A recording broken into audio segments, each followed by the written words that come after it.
Big applause for Thanu.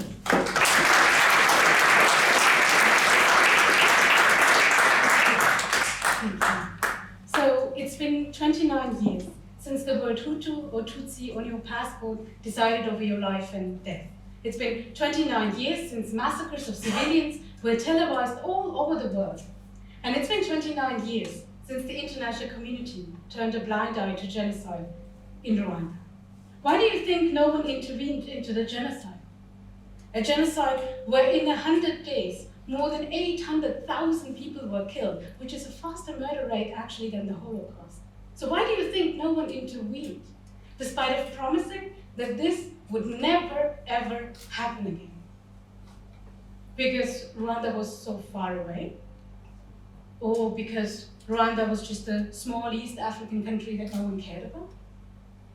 Or because Rwanda did not have any oil or gas or gold or diamonds for countries to be invested in? Actually, many scholars have argued exactly that Rwanda was just not important enough for states to be invested in or to care. But when I started studying the global dimension of the 1994 genocide against Tutsi in Rwanda, I came across some disturbing evidence.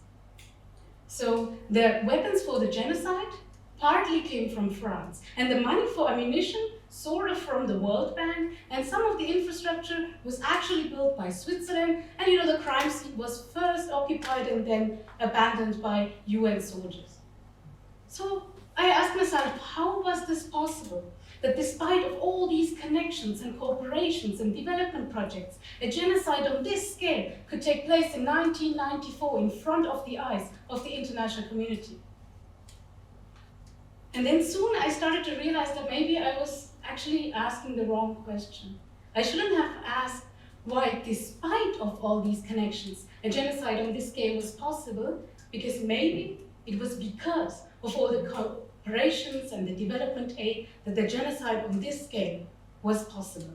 And maybe 29 years after the crime, now it's time to come to terms with the past and with the global dimension of the crime. And maybe now it's time to learn, no?